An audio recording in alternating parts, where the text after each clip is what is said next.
received several awards and recognitions and was also listed among the 100 most influential women on Twitter in 2012 by foreignpolicy.com. Ambassador Rao is currently completing her book on the diplomatic history of India-China relations between 1949 to 62. Thank you very much, Ambassador Rao, for joining us. We are delighted to be joined by Dr. Kyle Gardner, a non-resident fellow at the Sigur Center for Asian Studies at the George Washington University. He's also an associate at the McLarty Associates, a strategic advisory firm. Kyle holds a PhD in South Asian and International History from University of Chicago and received a distinction for his dissertation on the history of Sino-Indian border disputes. His first book, The Frontier Complex, Geopolitics and the Making of India-China Border, 1846 to 1962, is forthcoming with the Cambridge University Press. Thank you, Kyle, for joining us and for your proactive support. We are delighted to have with us Dr. Anit Mukherjee, who is the Deputy Head of Graduate Study and the Assistant Professor in the South Asian Program at the S. Rajaratnam School of International Studies, Nanyang Technological University, Singapore. He holds a PhD from the School of Advanced International Studies, SAIS, Johns Hopkins University, and a postdoctorate from the Center for Advanced Study of India, University of Pennsylvania. He has been affiliated with the Institute for Defense Studies and Analysis, IDSA, in New Delhi, Brookings Institution, and Rand Corporation. He continues to be a resident visiting scholar at the University of Pennsylvania and Brookings, India. He is the author of the book, The Absent Dialogue, Politicians, Bureaucrats, and the Military in India, published by the Oxford University Press in 2019. His articles have been published in the New York Times, Indian Express, Journal of Strategic Studies, and several others. He has also served in the Indian Army. Thank you so much, Anit, for joining us today. And finally, we have Dr. Deep Pal. Thank you, Dr. Deep Pal, for joining us. Dr. Deep holds a PhD from the Henry M. Jackson School of International Studies at the University of Washington. He's a non-resident fellow at the National Bureau of Asian Research.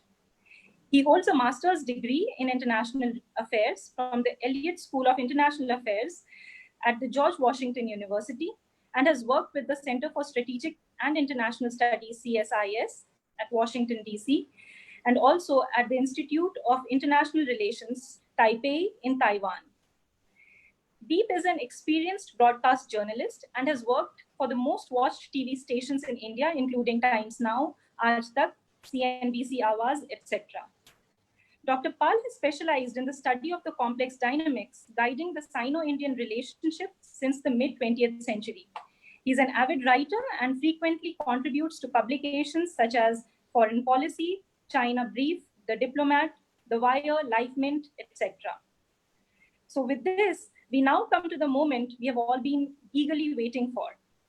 I would request the respected panelists to make their opening remarks for about 7 to 8 minutes, following which we'll have some time for an interaction between the panelists, and then we'll move on to the question and answers, and then conclude by the vote of thanks. On a side note, I also request the participants to use the chat box to write their questions and identify the panelists to whom the question is posed. Thank you very much. I invite Dr. Kyle Gardner to make his opening remarks. Kyle, over to you. Thanks, Simi, and thanks to my co-panelists and the team at IMPRI for organizing this event. Very much looking forward to the discussion and honored to be a part of such a distinguished panel. Given the expertise of my co-panelists, I think I can probably best start this conversation off by providing some of the deeper historical context to the border dispute to help shape our discussion. And I think these fall under two broad historical points. The first concerning missing borders, and the second concerning the complications brought about by the legal continuity of states. Often it's the historian's role in conversations on current events to say something to the effect of, it's complicated and it's more complicated than you think. But actually, at least at the root of the Sino-Indian border dispute is a fairly simple problem. And that is that for much of the Sino-Indian border, there isn't a border. There's not a mutually agreed to demarcated border. And so while events like the tragic violence in the Galwan Valley 2 weeks ago, will raise questions about whether this or that lies on one side or the other of the line of control, the bigger issue still remains, and one which goes back well before 1962 and well before 1947, is that there simply has never been an accepted border in the Western sector, which I take it we'll likely focus on today, but also in the Eastern sector as well. And this brings in and is largely the fault of a third actor, no longer present, but still very much here, and that is the British Empire. The British Empire spent over a century attempting to determine a border in Ladakh, and did so through developing boundary making principles, surveying, building roads, mapping, and this was driven largely by the concern of avoiding Russian encroachment. Secondarily, also concerns over the Qing Empire, but for the British in the 19th century, the primary geopolitical concern was that of Russia, and they did so and addressed Russian encroachment through attempts to map borders, but also create buffer states to help, as best they could, insulate British India. And in the process, the Ladakh, which was historically a crossroads, really found itself increasingly in the role of a frontier. Now, as to give just a sort of 30-second backstory to the history of Ladakh here, I'm sure many of you know this, but Ladakh was conquered in 1834 by the Dogra Raja of Jammu, Gulab Singh, who was later given Kashmir by the British East India Company following the defeat of the Sikh Empire. And immediately in 1846, the British set about establishing boundary commissions in an attempt to start to demarcate a border and map it. And the commissioners were tasked with using the water partings, the limits of the watersheds in the region as lines that could be seemingly straightforward to map and were unlikely to produce disputes. But as the more surveying that they did, the more complex things got. And this was really a process that went on and on. And partly this was because Ladakh, for all of its history, never had historical border lines. It didn't really need them. It's a region surrounded by passes. In fact, the name itself, Ladakh, means land of passes. And so the need for border lines really came into play only when the region's rulers needed to present a map to show to other potentially encroaching empires that this is our line. Now, surveys, particularly one done in 1865, generated maps of pretty substantial confusion. And this continued up into 1947, which brings me to the second point about the continuity of claims by prior states, which complicate things. In China, Chinese claims go back to the period of the Republic of China. They go back to the Qing Empire, and they're further complicated by the historically ambiguous status of Tibet. Similarly, Indian claims go through British India, its many princely states, and in the case of the now sort of doubly erstwhile princely state of Jammu and Kashmir, you have Ladakh, which itself, as I mentioned, never really had historical border lines, although did have border points. So this, while India quickly reshaped itself after its hard-won independence in '47, the colonial legacy here really did endure, both in the Western sector and the northeastern or the eastern sector. And I think a lot of the practices that the colonial government established are still seen today in the form of road making and surveying and restricted access to sensitive border regions. So there is a very active colonial legacy still playing out here, and one that that I think is important to make note as we move forward and think about maybe what can in fact be done from a policy perspective. So I'll leave it with that. I'm also happy to weigh on more recent historical events, but I think that one of the aspects that's often missing from debates on the border dispute is precisely just how far back these issues go and the time scale here. So, and as any historian can tell you, that gets pretty complicated.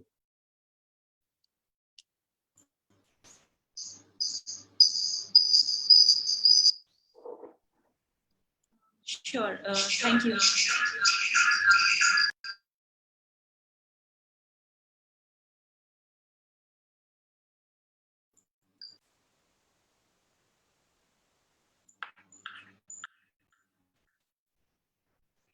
Am I audible?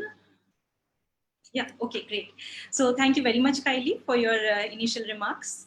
Now I would request Dr. Deep to go on and take the stage and make your inaugural comments. Thank you.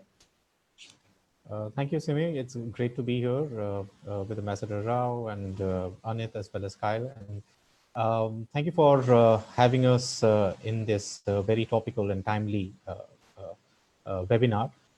So my comments are going to be looking at three basic points. I'll be starting at looking at what is happening at the LSE and the Galwan issue and all of this. I'll try to frame it more in terms of how this fits into China's global ambitions. From that, I will come and look into what this means for the region, for South Asia, for India's immediate neighborhood. Excuse me. And finally, I will try and give out a couple of pointers on what this means for India. So the first point, as far as understanding the LSE or what happened at Galwan or what is happening at Pangong, so or the other places where there is currently some form of a standoff between the PLA and the Indian Armed Forces that is going on. What we need to understand is how this fits into China's global ambitions. Now, there is a tendency to look at this from the Indian standpoint as a sui generis event.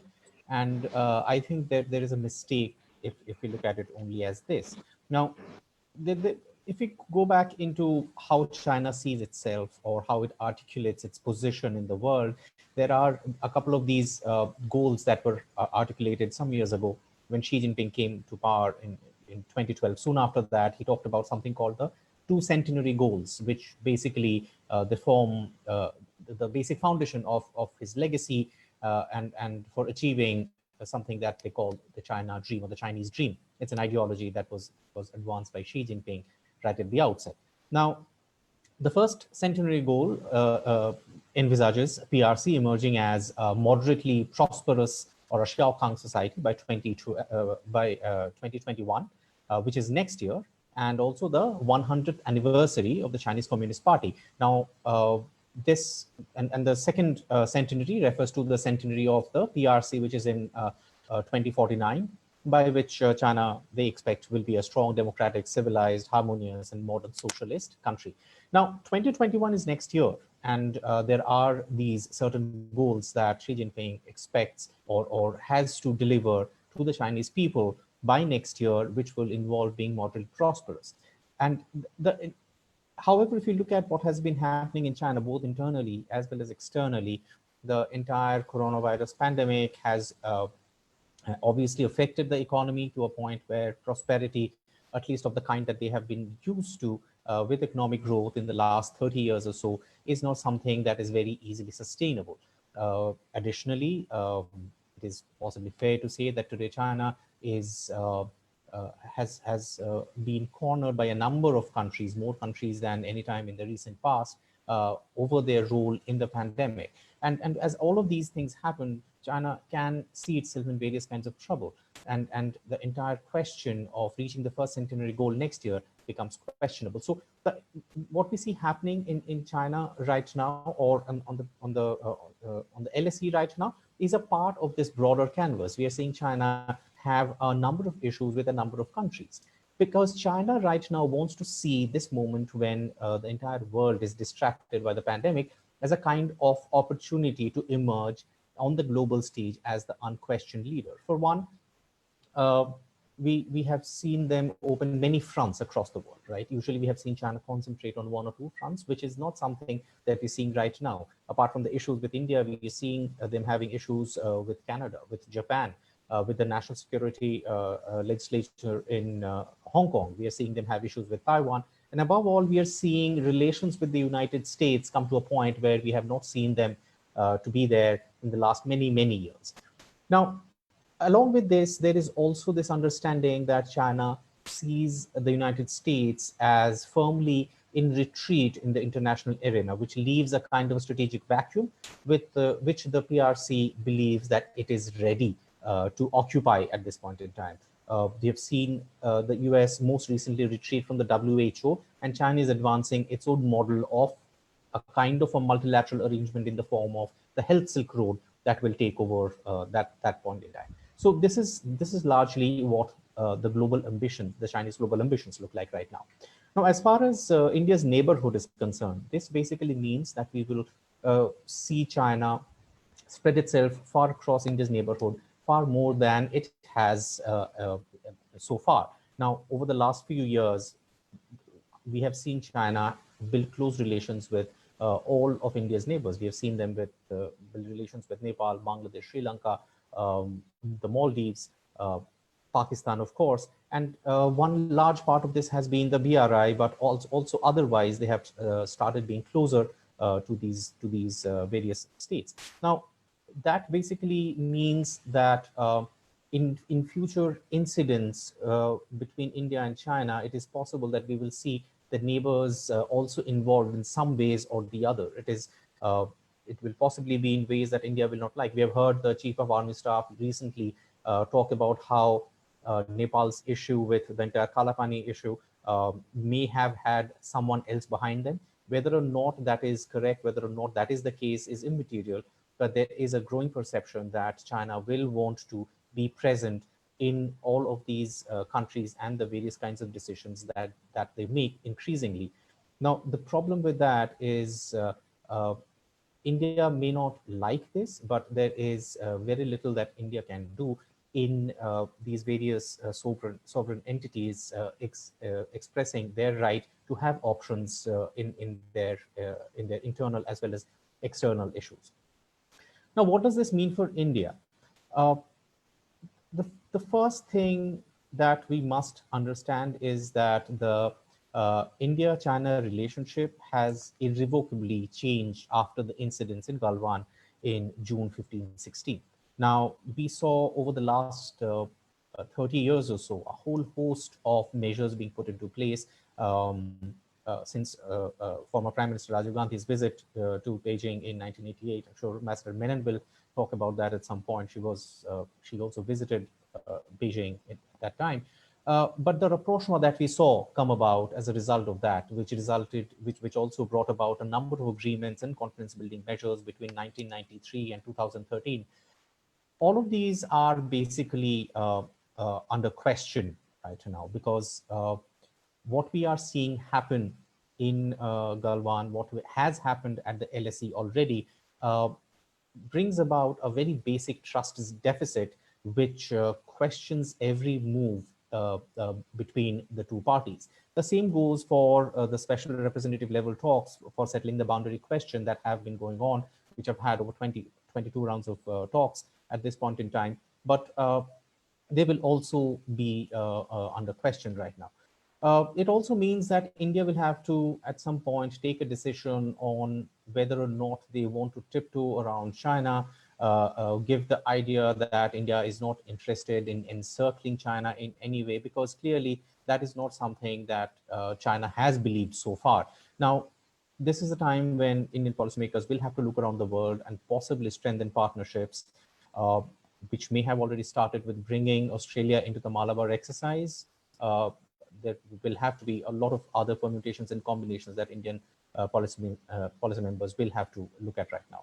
As far as the boundary question is concerned, it is unlikely to be solved anytime soon. China has so far not seen any benefit in resolving this. They have possibly thought of this as a counter to their perception of India meddling in the Tibet issue or in the Dalai Lama issue. And they have not resolved it so they have shown no interest in resolving it so far. What they might want to do after this is basically try and resolve it in a way in which it works to their advantage.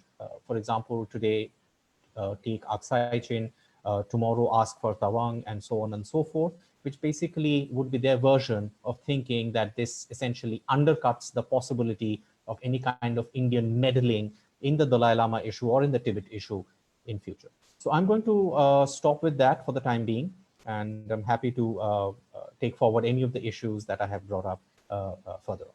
Thank you. Sure. Thank you. Thank you so much, Deep, for your insightful comments.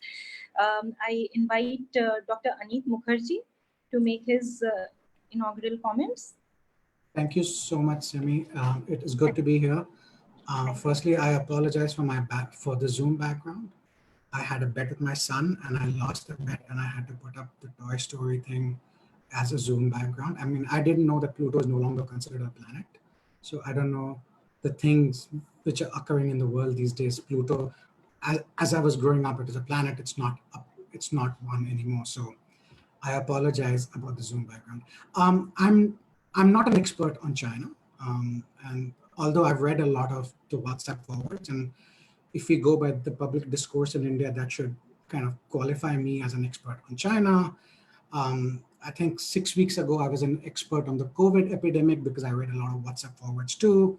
Before that, I was an expert on race issues all over the world because, again, a lot of WhatsApp forward. But again, I say this as a person that I'm not an expert on that country. So I'm going to keep, and I'm not going to talk about the tactical picture on the ground, because I think there's a lot of speculation about the tactical picture that is happening on the ground, and it's still extremely unclear.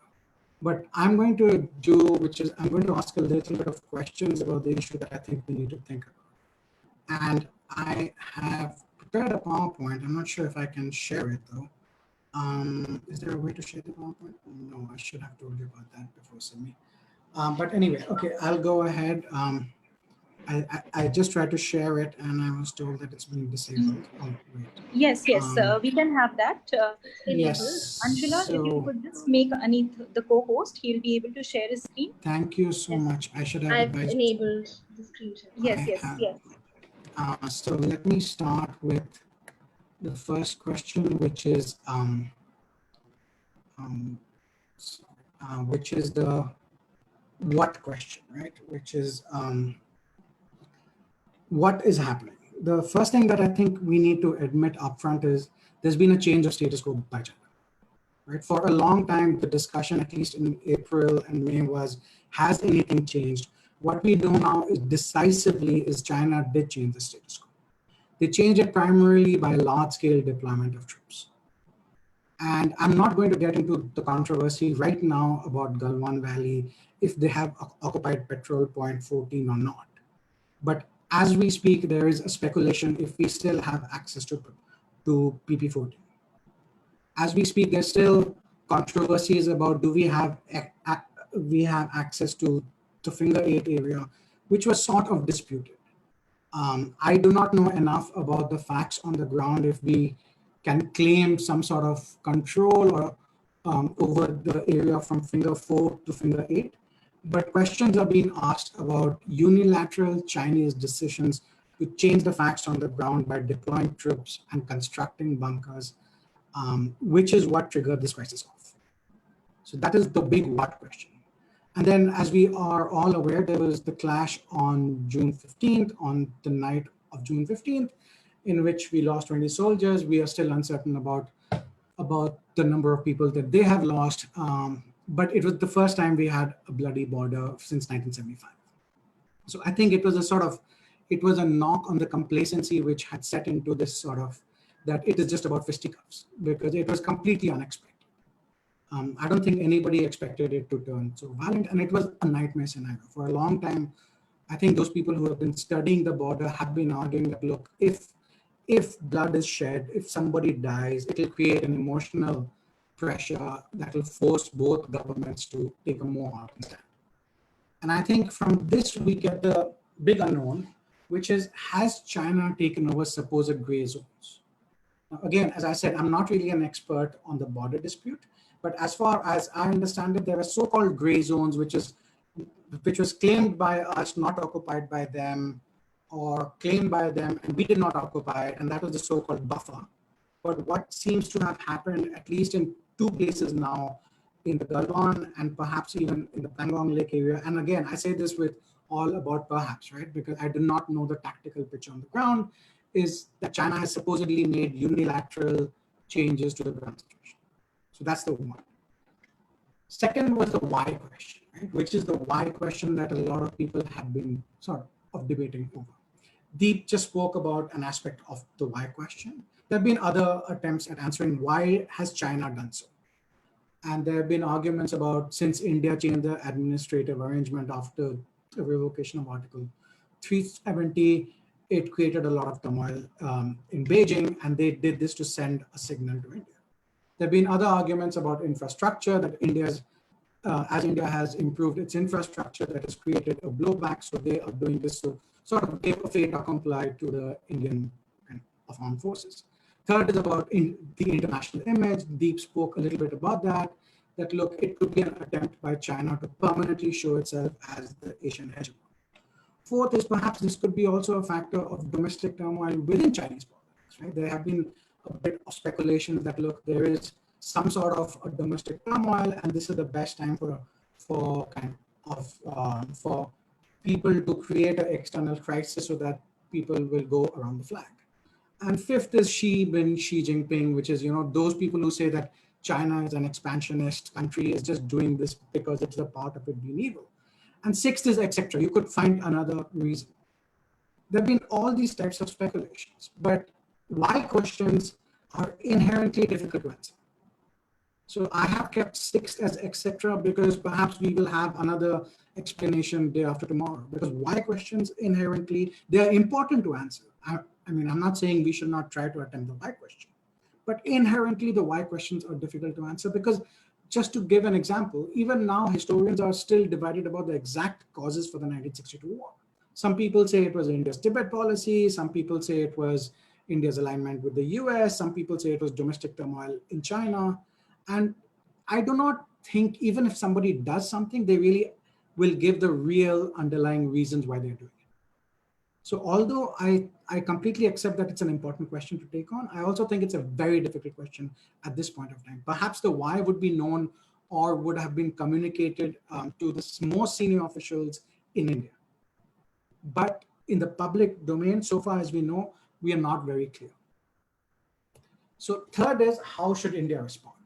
Right? So we have the what happened, the why happened, and I'm not very clear about the why. I don't think anybody can be at this point of time with the facts that we have on the ground. And the third is, how do we respond? This first aspect of it is the military response. Now, this gets people either excited because they want fighting to break out, or it causes concern among people because they don't want fighting to break out. So in terms of what India should do in terms of the armed forces, there are three clear-cut options. One is use force to restore the status quo, right? Which is what you use the armed forces for. They are trained for the job, they are prepared for the job. So just to put down the line and say, we are going to use force to restore the status quo. What this looks like is highly uncertain. Do we break the agreement to not open fire? How do you throw out the Chinese troops from the already occupied positions? Will it cause escalation? Will it cause violence? So all those are uncertainties. 2 is do a tit for tat operation, which is do unto them as they have done unto us, which is perhaps try and consolidate facts on the ground where it is disputed or it is not controlled. Except I don't know enough about terrain and tactics and deployment to actually say if this is even a viable option. 3 is to maintain the status quo and just go with the assumption that this is going to be a crisis with a long duration, which is this is going to play out over a long time. It is not going to play out over our TV screens tomorrow or next week or next month, but this could be a multi-year deployment, right? This is a long struggle. So that is the 3 options that I think we can use about the use of force. Beyond that, I've clubbed the 2 other options. One is diplomatic and strategic. Diplomatically, as Deep has insinuated, is this sort of a very significant turning point in India-China relations? Are the previous agreements that we have on the border agreement of, this is the way forward to solve it, are they null and void? And there have been some ex-MEA officials saying this is a breach of trust. This is not how we thought it would go, and this could be a watershed in India. And you have seen arguments about that there's an entire generation of Indians who are growing up to again think of China as an enemy. And so that was the diplomatic aspect. What about the strategic aspect? Will India drop its hesitation around strategic autonomy, right? About this thing of, oh, we are not in the great game, we are friends with everybody, or should India more strongly take a leading role in if not helping build anti-China bloc, but also say to China, look, that there are strategic costs to your tactical actions. That you might think you might gain 100 meters in the Galwan Valley, or you might gain 4 fingers of the Pangong Lake, but there are strategic and diplomatic costs for that action that would be sort of visited upon you in terms of how we think about engaging with you. So India has to raise the stakes here. I'll end with the last slide, which is the larger questions. So not in my personal life, but professionally, and as someone who has examined organizations, I love crises because I think crises are enablers of change. And we've seen that with India's economic crisis in 91. I studied that with the 1999 Kargil War, where I saw that there was an entire amount of discourse before the Kargil War about how India needs to reform its military, about its Ministry of Defense, about its structures, and there was an entire debate that I saw that was happening for the last 10 years before 1999. And it took the Kargil War for us to actually say, let's create the Kargil Review Committee, let's create the group of ministers report that made some changes. In the same way, it took the 2008 attacks in Mumbai for us to create an NIA. I would like to hope as a citizen, it's my wish that we use this crisis, so as to speak, to actually look deeper at what are the changes that we need to bring about to actually match with this two-front threat. Because there's been a lot of, we have to match this two-front threat. But I think in terms of really, putting it as a national effort, we need to do a lot much more. And what does a lot much more look like? I'm going to take a couple of guesses. First is there's been this perennial complaint about systemic deficiencies. Among the things that was unusual about the LSE, I thought, and this was something that was made clear, very clear after the 2008 GOM report, they said one border, one force. The one border, one force, as I understand it, and I could be incorrect, in the LSE was the ITBP. And one of the complaints is that the ITBP and the army does not, they get along well on the ground, I'm sure tactically level, but does it create, let's say, information asymmetries? ITBP is under MHA, army is under MOD. How is this transference happening? I don't know. But there have been complaints from army officers that that's probably not the best way to go about doing it. This is not the time for finger pointing. I completely accept the point. This is the time to actually face the crisis. But also at some point of time, we need to ask deeper structural questions about how we have been operating and whether we could have done something to prevent this crisis from happening in the first place.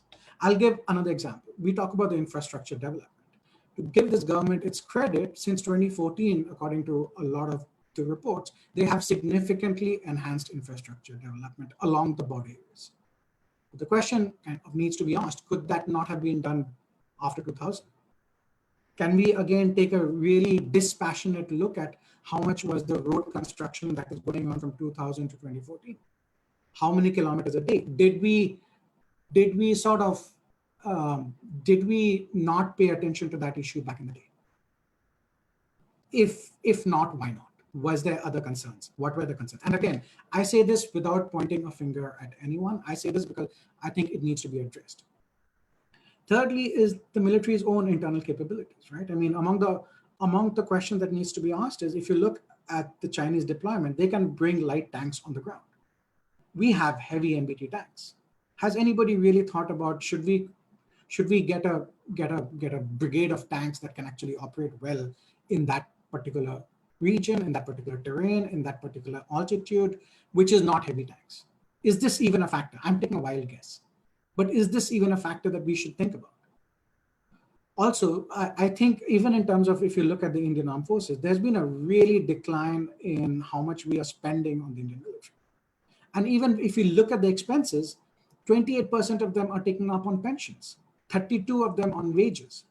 We cannot modernize the military if more than 50% of your budget is taken up by manpower costs. And something has to be done about the pension bill. And I think if you have to make an omelet, you have to break a few eggs. Now, this government tried to do it by creating a CDS and a DMA, but that happened as late as December last year, right? So they are faced with its first wake-up crisis.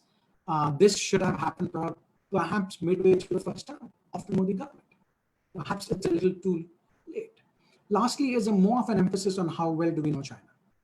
I think our obsession with Pakistan has made us sort of turn away from the problem / danger / challenge posed by Pakistan, of China. Now there's a new generation of scholars of coming up. Deep is there, others are there who actually have done some work. We as a government need to embrace this, create facilitating conditions. We need to ensure that at least our armed forces also are able to go outside the country to spend time in, schools of international relations. I say this because I've had personal experience where there have been proposals for people from the Indian Armed Forces to actually attend schools of international studies, and the MEA or the MOD has not approved it. For some reason, I think there's sister service jealousy, but I think this is counterproductive. And I've had students who are PA officers. I've had students who are officers from the Japanese Armed Forces, the US Armed Forces. And I think, at some point of time, if India wants to be a global growing power, then it needs to have its people grow a bigger mindset. And this idea that, going outside the country to learn about India's Act East policy, which better place to learn about India's Act East policy than to be in Southeast Asia? So I think we need to sort of create an intellectual we need to change the way we think about how we think about China. And I think here's where I would leave at the last point is, do we need a committee of inquiry? Not now, because now we have a crisis at the gates. We don't want the government to get distracted with a committee of inquiry. But at some point of time, all these systemic issues perhaps needs a much more deeper, dispassionate analysis. And I would argue, based on my sort of own work, is existing bureaucracies really find it hard to do so because they're too attached to the status quo. And again, as I said, to make an omelet, you have to break some eggs. I think we need at some point of time in the next 2-3 months to create a committee that can look at this whole host of issues and then think about the way ahead so that we can prepare for the next challenge that comes our way from region. I'll end it here. Thank you so much. Thank you, Dr. Anit, for your wonderful remarks and for instilling amongst all of us in the audience with a number of food for thought. I'm sure there are a lot of questions that are coming up for you. Well, thank you very much. I now invite Ambassador Nirupama Rao to share her comments and thoughts. Madam, over to you.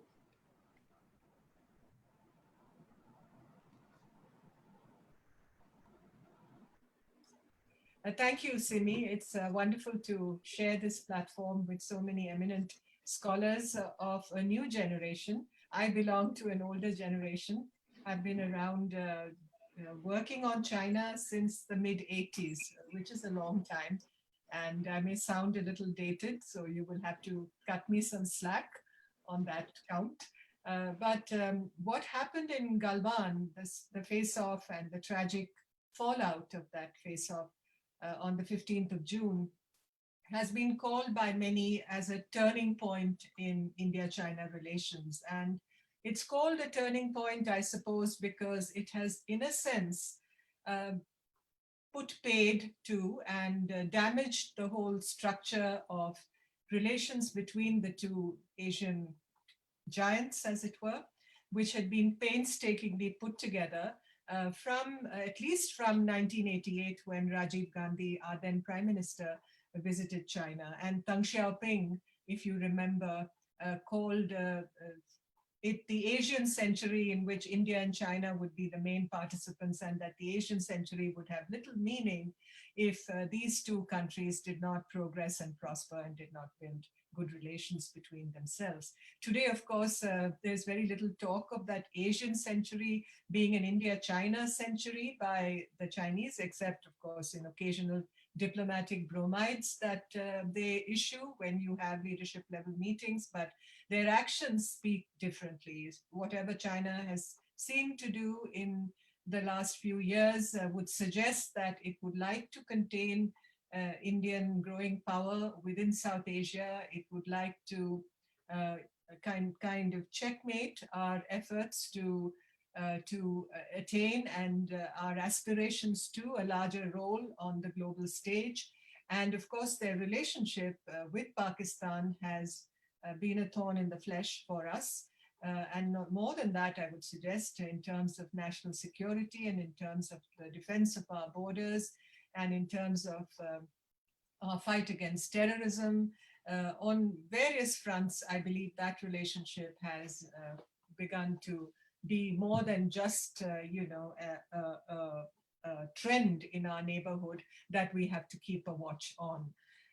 Now, when you look at how the Chinese have reacted to the Galwan face-off, you will see that, they keep talking about India having violated its commitments, that the sovereignty of the Galwan Valley has always been China's, and that Indian troops have seriously violated the agreements between the two countries on border issues. So these statements from China, which are fairly uniform in their content and substance and really don't mince any words, the gloves are obviously off, would suggest that, the Chinese playbook is really to put us on watch about, the situation along the line of actual control, not only in Galwan, but also in other areas. And some Chinese observers like Yun Sun of the Stimson Center in Washington, in a recent article in the War on Rocks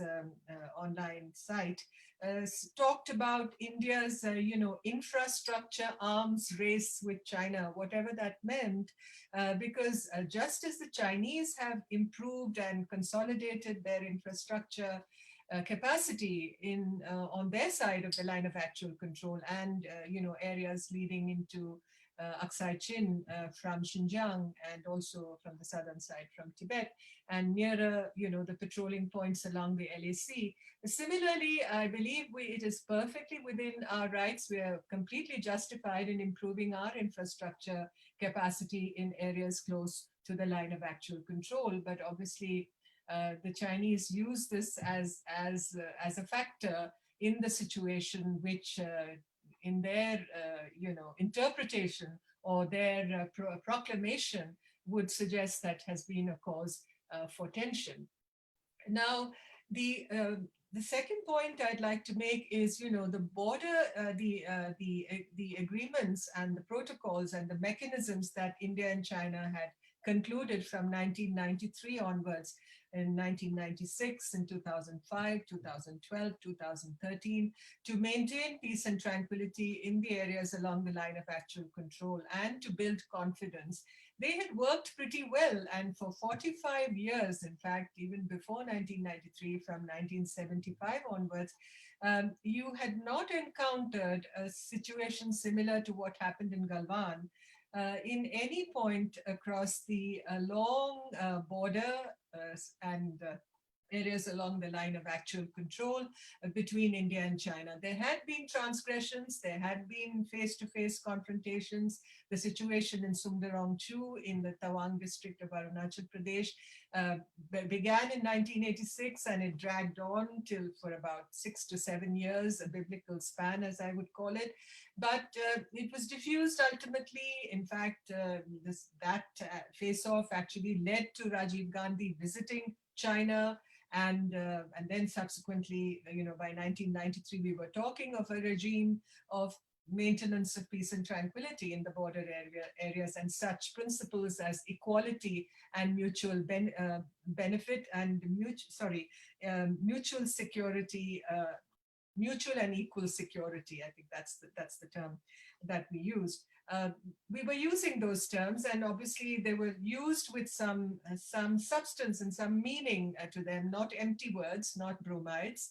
And there was also an agreement from the part of China in the 1996 Agreement for Confidence Building Measures, that the two sides, Article 10 of that agreement talked about the verification of the line of actual control between the two sides. In fact, I'm just thinking, yeah, Article 10 talked of speeding up the clarification and confirmation of the line of actual control. So there was actually an understanding between the two sides that they would clarify and confirm the line of actual control. But as you well know, and I think it's been mentioned many times post-Galwan, that in 2002, 2003, when the experts sat down to exchange maps to verify the line of actual control, after doing this exercise in the central sector or middle sector of the boundary, when it came to the western sector and the maps were exchanged, the Chinese side withdrew their map in about 20 minutes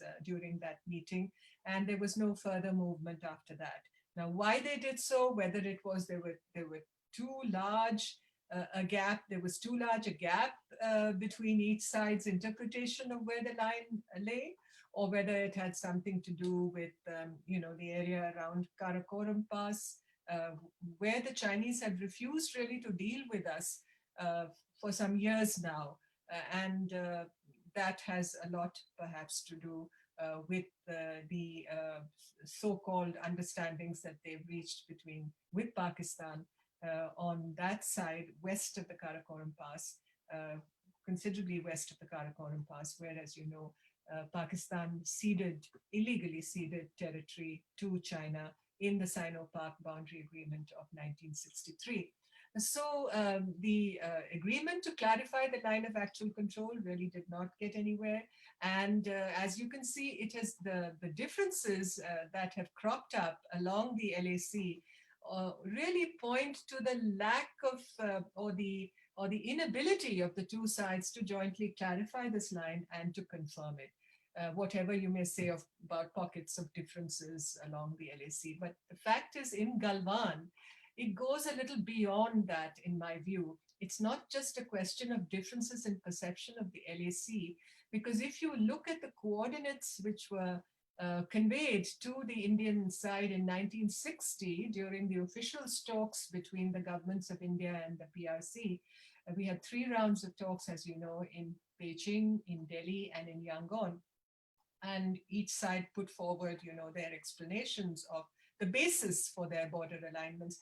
And the Chinese actually conveyed to us a set of coordinates about where their claim line, or their so-called boundary, was in the Galwan area. So there are actually a set of coordinates that were given. And if you plot those coordinates on the terrain today, those coordinates render a point that is east, at least 3 to 4 kilometers east of the estuary of the Galwan River and the Shyok River, where the Chinese are claiming now that the LAC is actually located. Now, what does it tell you then about the Chinese, attitude, or the Chinese approach to the maintenance of peace and tranquility along the LAC?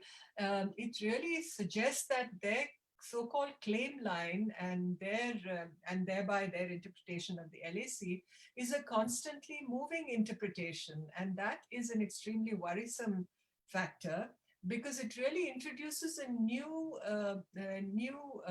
complication, let me say, into the entire playbook of the India-China relationship. So what is to prevent the Chinese from coming forward with a new interpretation of where the LAC lies in other pockets along the LAC in the Western sector, and equally alarmingly in other sectors of the India-China border, whether it's the central sector, whether it's the Sikkim sector, whether it's the eastern sector, which, as you know, covers Arunachal Pradesh, which the Chinese call the area of the largest dispute. And from 1985 onwards, they have been saying that India has to make concessions in this area for a border settlement, on the basis of which China will make what they call corresponding concessions in the western sector of the boundary. And this was an attitude that became increasingly pronounced, the salience of which was increasingly pronounced from 1985 onwards, even preceding Sundarong Chu and the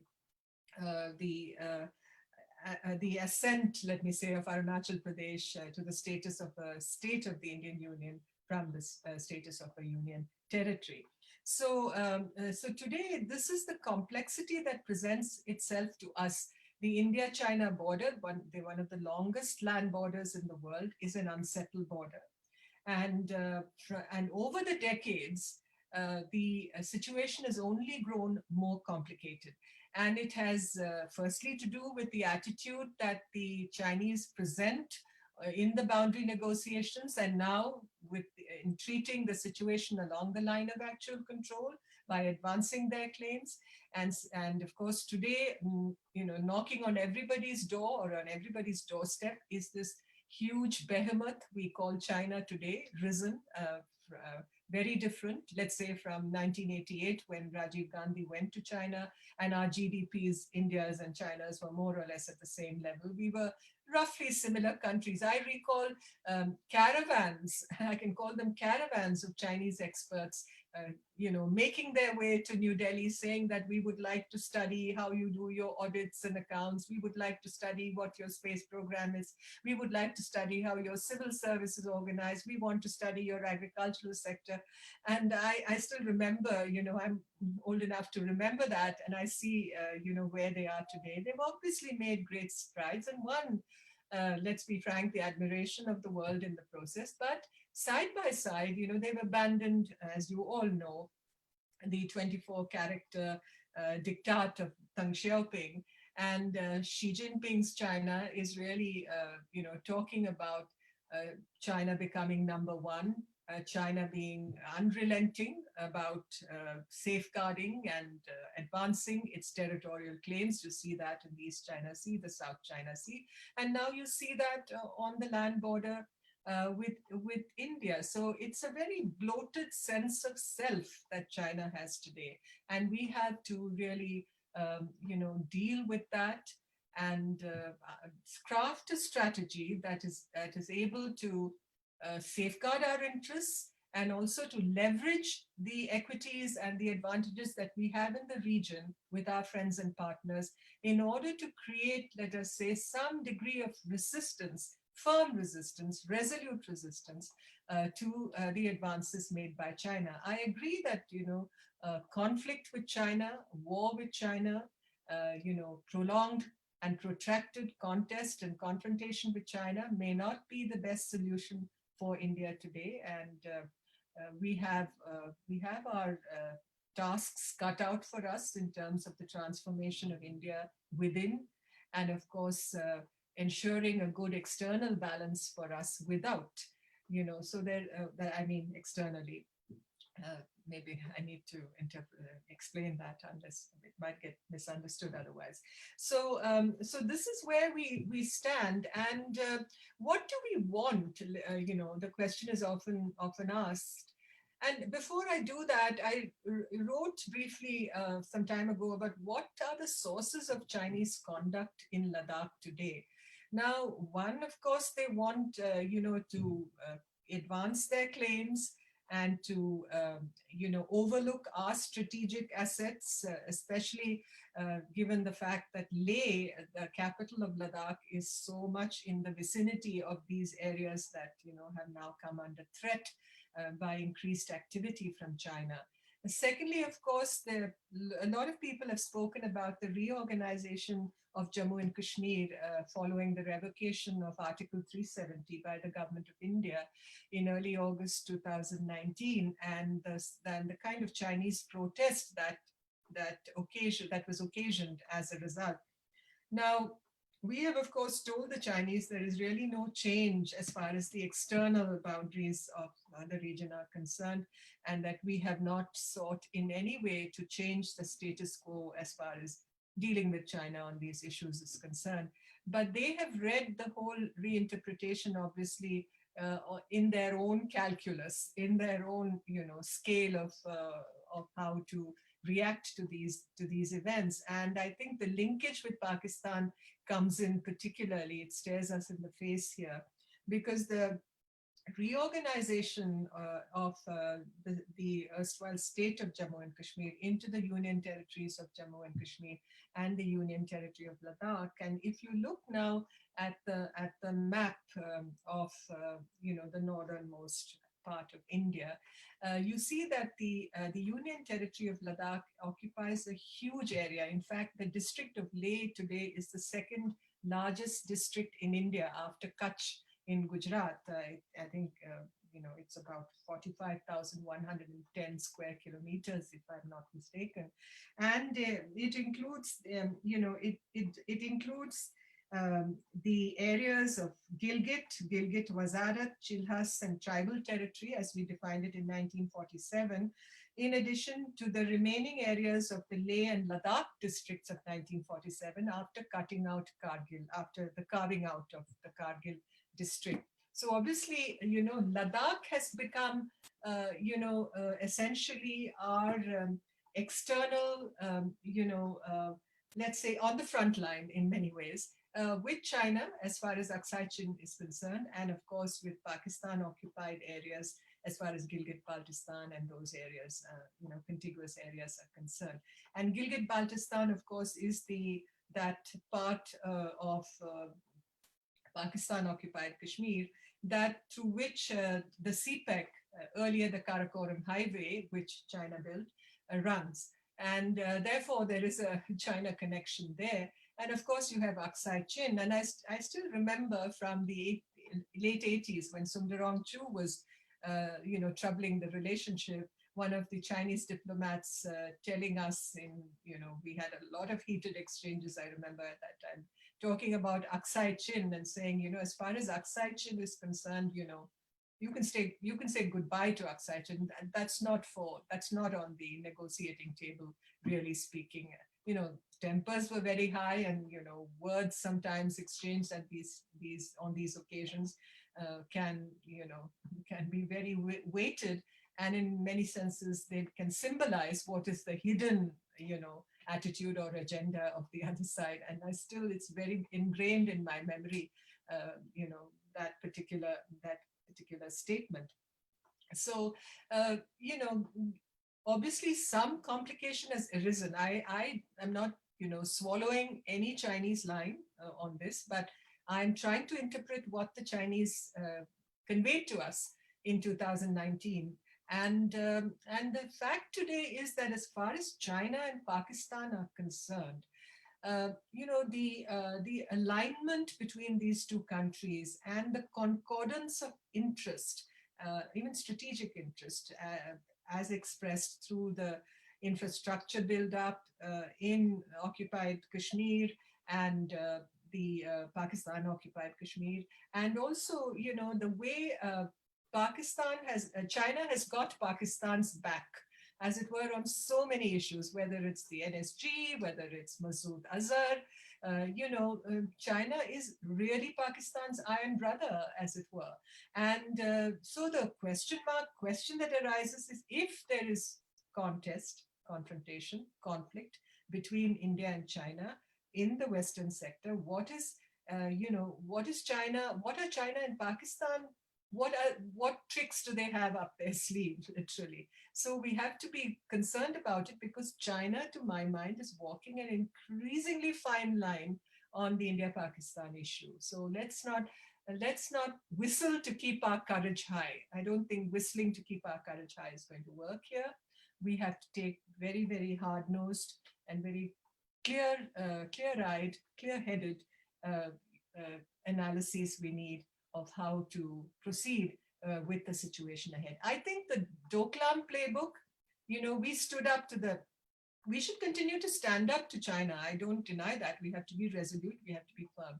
But in Doklam, what happened in 2017, exactly 3 years ago, after that 73-day standoff concluded and both sides agreed to disengage, I think the takeaway from that was that we had stood up to the Chinese, and they couldn't, follow up on their agenda of coercive diplomacy with India, because we stood up to them, and there were lessons to be learned from that. But, the Doklam standoff was relatively contained. It took place in a third country. It was in Bhutan. And, from both India and China's part, I think, there were lots of eggshells that we were treading on, strategic eggshells, let me say.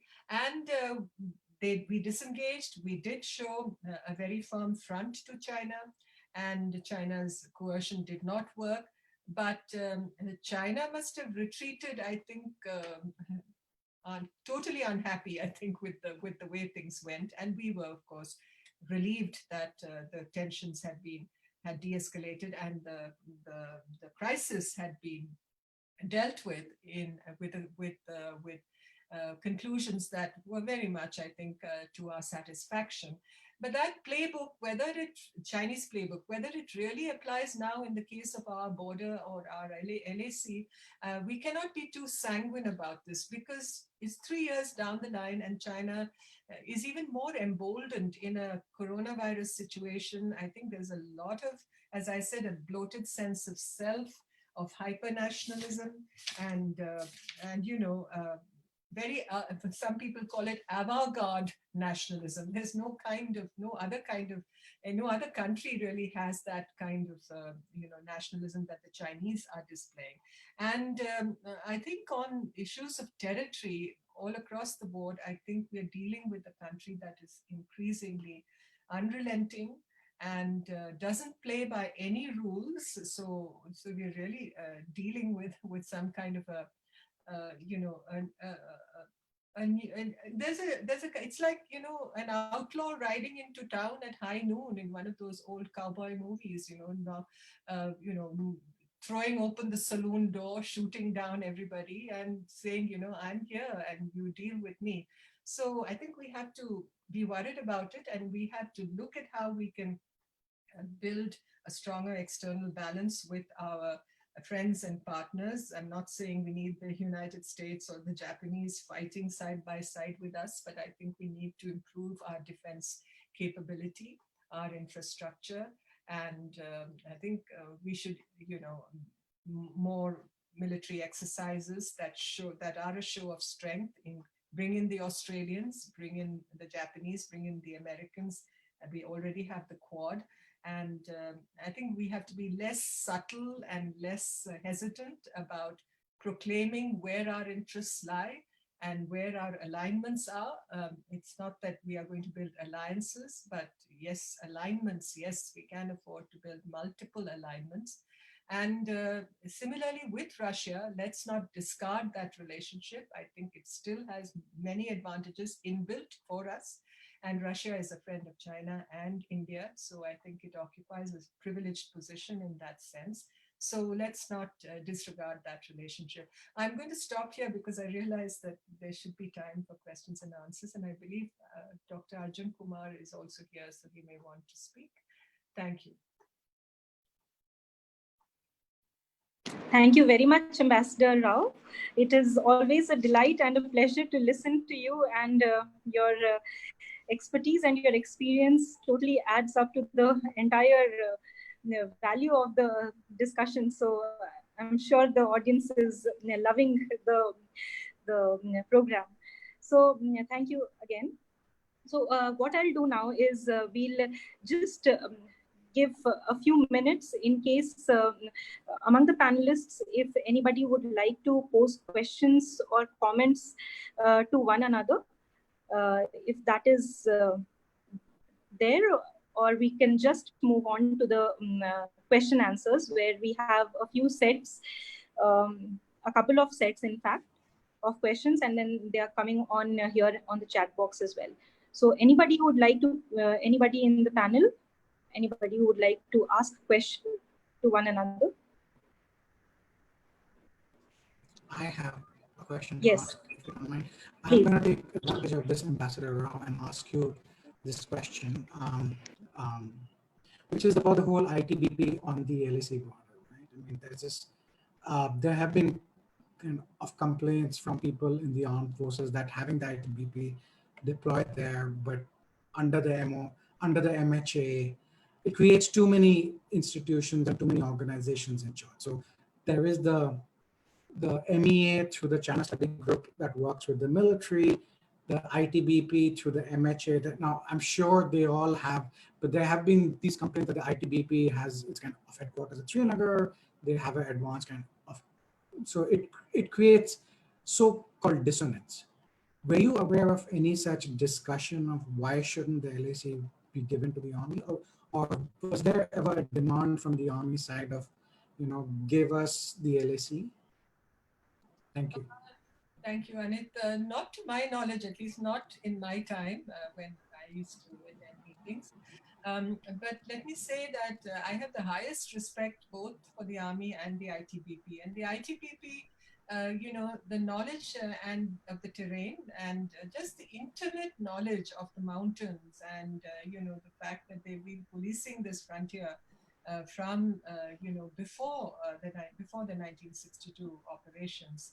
And going back to the history of what happened on the Konka Pass, as you know, in October 1959. And so that's the genesis. And I've dealt with so many commandants of the ITBP who just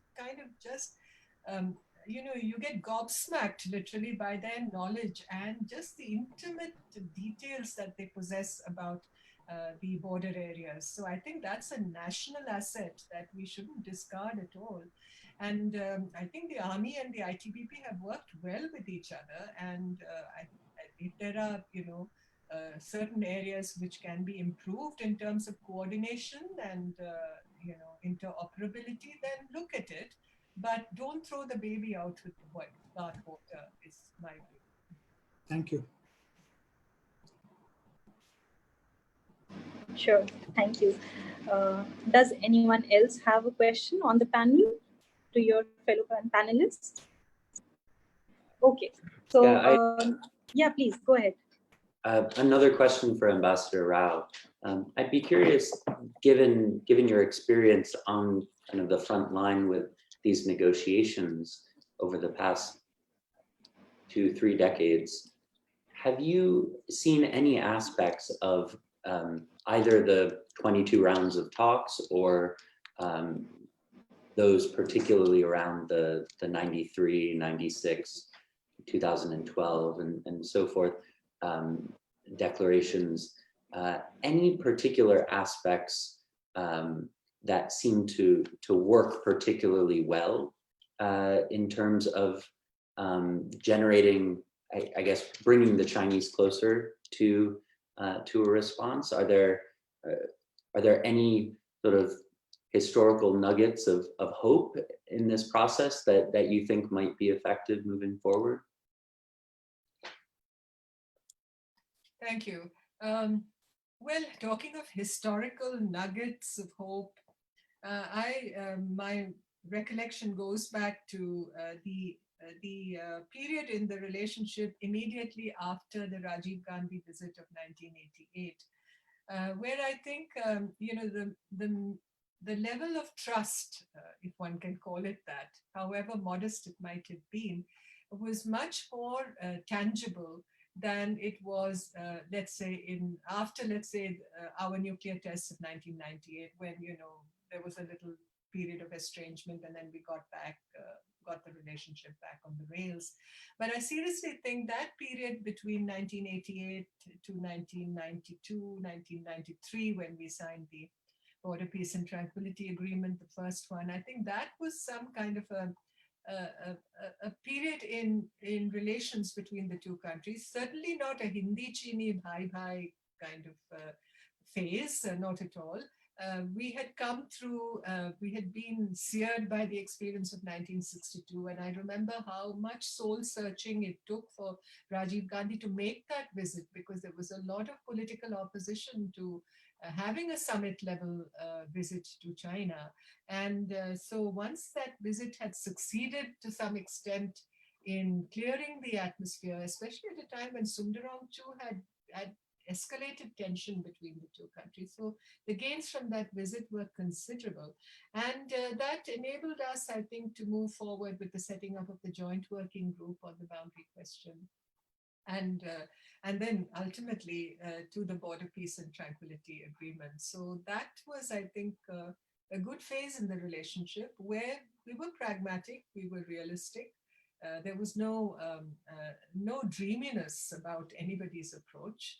And but unfortunately, I don't think we were able to build, even though we set up the special representatives mechanism, and from 2003 onwards, we began to have those meetings of the special representatives. And after the 2005 agreement on guiding principles and political parameters for a settlement of the boundary question, which again was another watershed in the relationship, for want of a better term, I'll say watershed.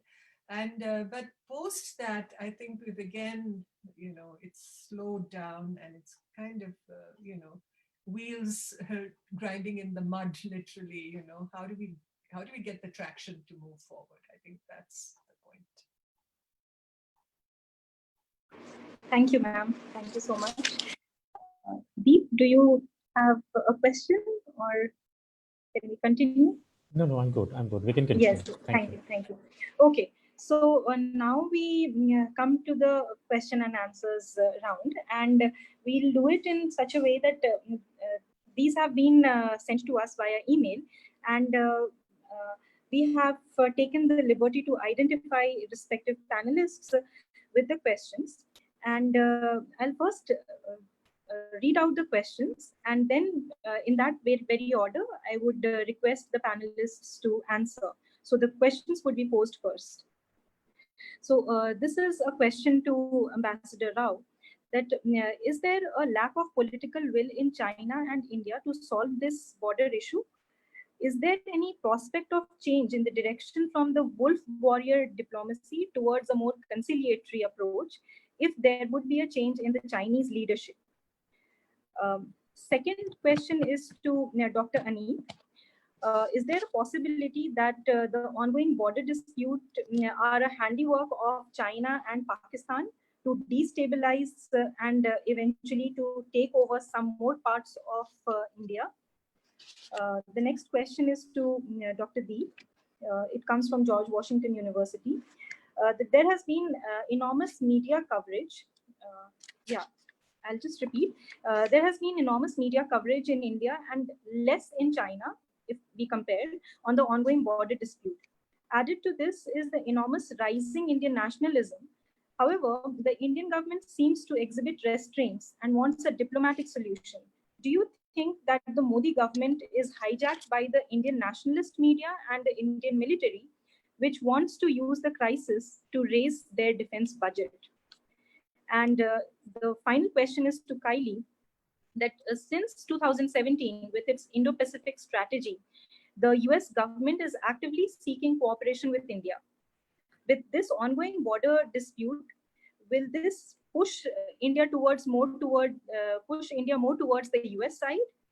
In fact, Ambassador Alice Wells has already gone on record to affirm the US commitment to stand with India in pushing back the Chinese army and to protect India's sovereignty.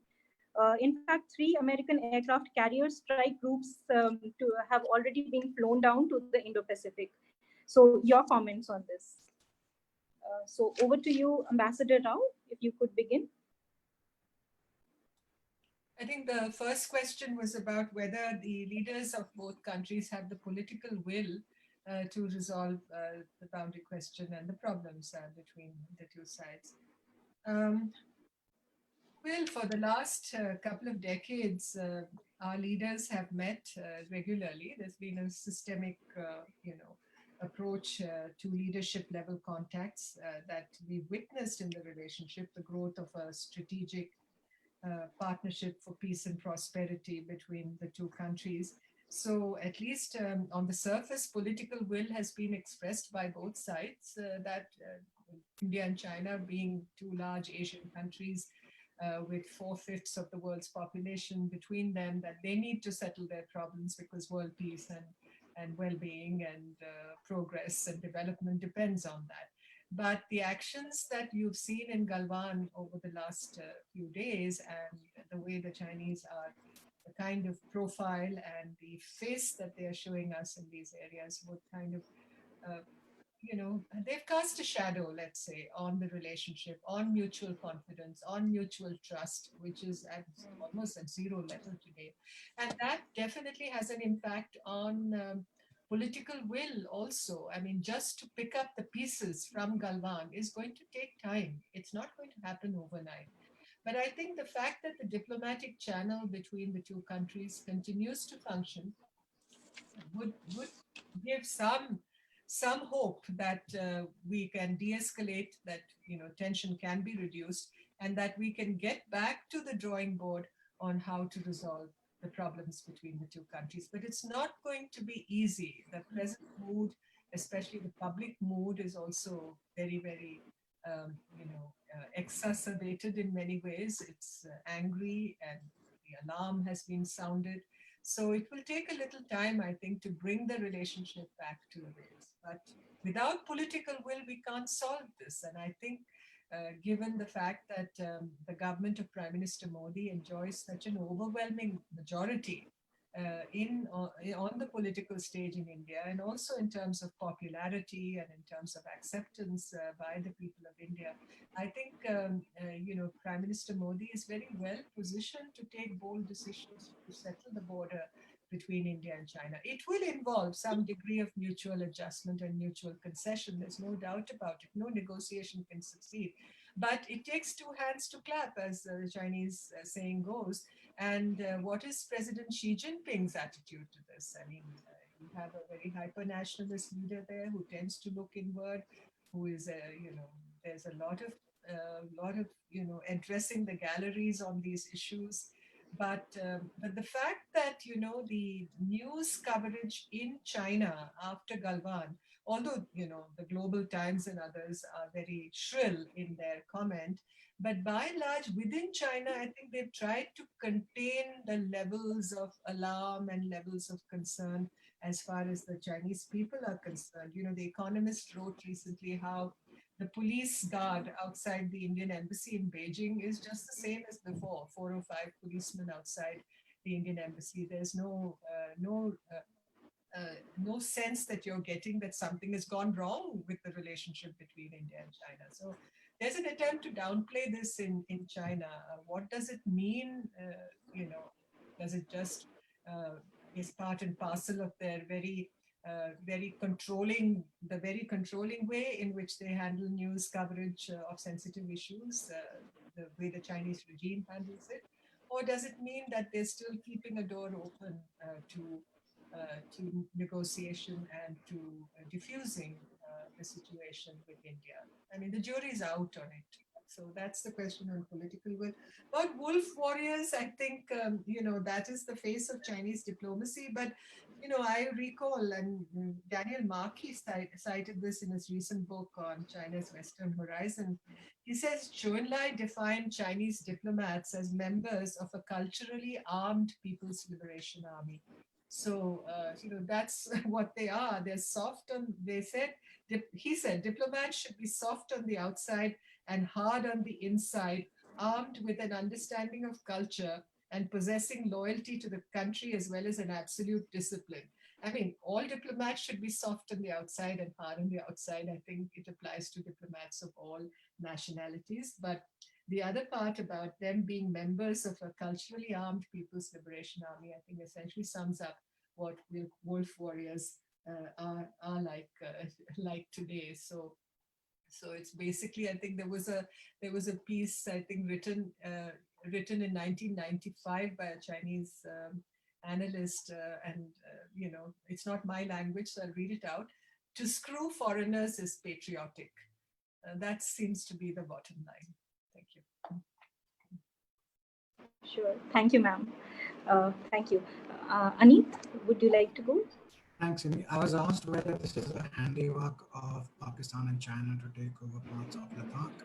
So far, I've not seen evidence of a conspiracy where they are working an active, concerted efforts to create a clash. I think the Chinese were as surprised with the events of June 15th and didn't actually expect such a strong Indian reaction, even a strong Indian deployment. In fact, they've been a bit upset and a little taken aback at how we have responded to their change of the status quo. I would have, if this was a concerted effort, then I wouldn't have seen that element.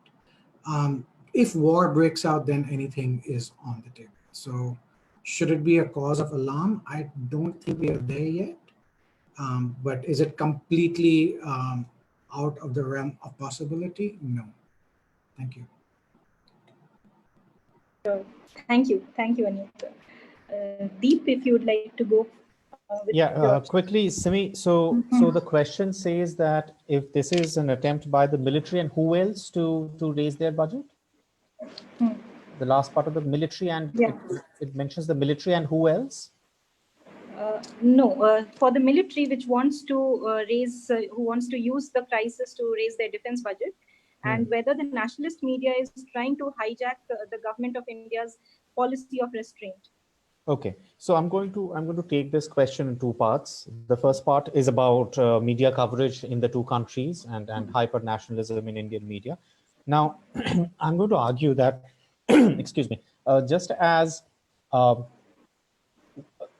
so in India, when we see a number of hyper-nationalist media outlets or media outlets generally cover this in a hyper-nationalist way, and we don't see that happen in China, that necessarily to me tells that there is perhaps a greater degree of control on the Chinese media that the Chinese government has, which the Indian government does not have on the Indian media, right? And that suggests not only what they cover, but also what they do not cover, right? So to see that the media has hijacked the issue, I think is not fair, is not ingenious. Can the media coverage improve, be more factual, be less hyperbole? Absolutely, there is no doubt about that. But to say that it has been hijacked by them is possibly not the fairest way of looking at this. The environment, at least in India, politically has been has allowed more nationalism over the last few years,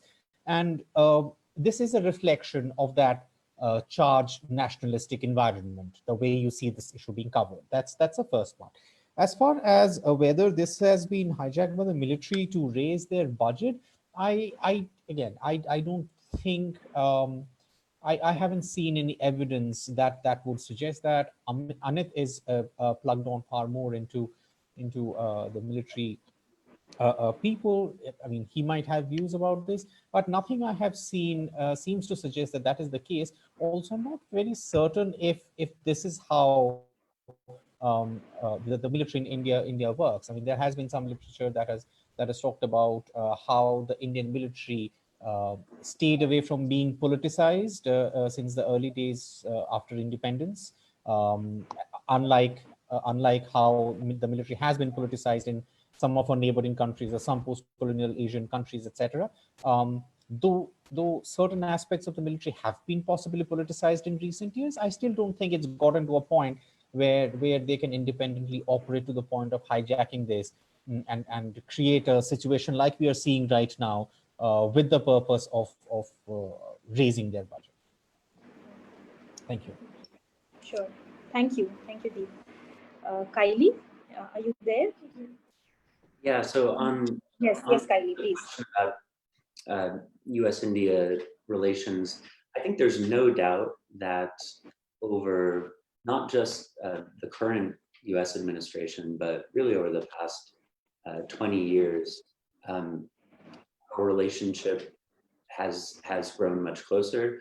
I think this is true of both defense and trade more broadly. Trade since over the last 20 years has grown tenfold, and despite trade tensions, when we zoom out, the trajectory is very much a positive one, and that's also true of our strategic relationship, both as Ambassador Rao mentioned in the context of the Quad, but also bilaterally. And I would note, just in terms of the Quad, that just a few weeks ago, India signed a comprehensive strategic partnership with Australia, and I think there's very little doubt that that India is strengthening ties both with the US and other partners around the region.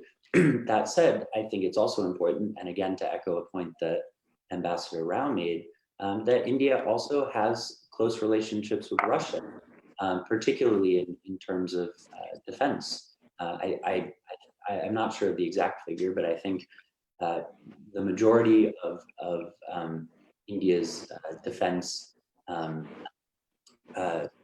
spendings and weapons and so forth still comes from Russia, and while it's not necessarily a Cold War era policy of non-alignment, I think there's no doubt that India will continue to be an independent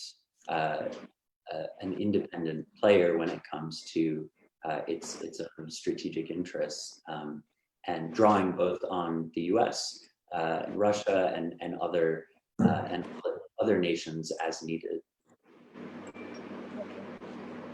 Sure. Thank you, Kylie. So with this, we come to the second set of questions, and we go in the similar order. This question is to Ambassador Rao. The border dispute comes as a very severe setback to the Sino-Indian relations, which you have also mentioned previously. But not very long back, in October 2019, the Indian Prime Minister Narendra Modi hosted the Chinese President Xi Jinping for an informal summit at the ancient historic city of Mamallapuram. Here, the two leaders had actually agreed to deepen their contacts at the highest level to guide the future trajectory of India-China relationship. So does these Chinese misdemeanors at the border, at the LAC precisely, come as a rude shock to India's diplomatic efforts? In fact, the year 2020 was designated as the year of India-China cultural and people-to-people exchanges to mark the 70 years of diplomatic relations between India and China. Your comments on that, madam. The next question is to Dr. Anit. Is China, in all its notoriety, risking this misadventure because of India's repeated commitment to the Panchsheel Agreement? In other words, is China correct, or is it mistaken in its assessment that India would not use its military might simply because it is of no match to theirs? Or have they forgotten India's surgical strike against Pakistan? If the Chinese have mistaken India's patience as its complacency, what are the risks that it has misjudged? The next question is to Dr. Deep. Both on the Indian and the Chinese sides, there have been casualties. So, but the question is, there are contradicting claims from the Indian and the Chinese side. The Indian Ministry of External Affairs has officially stated that the Chinese side took a premeditated and planned action that was directly responsible for this bloody skirmish. And but the Chinese side blames Indians for beginning this conflict. So who is right? And given that India is, long drawn battling its biggest health crisis, at the origins of which, of course, is China itself. So who does the Galwan Valley actually belong to?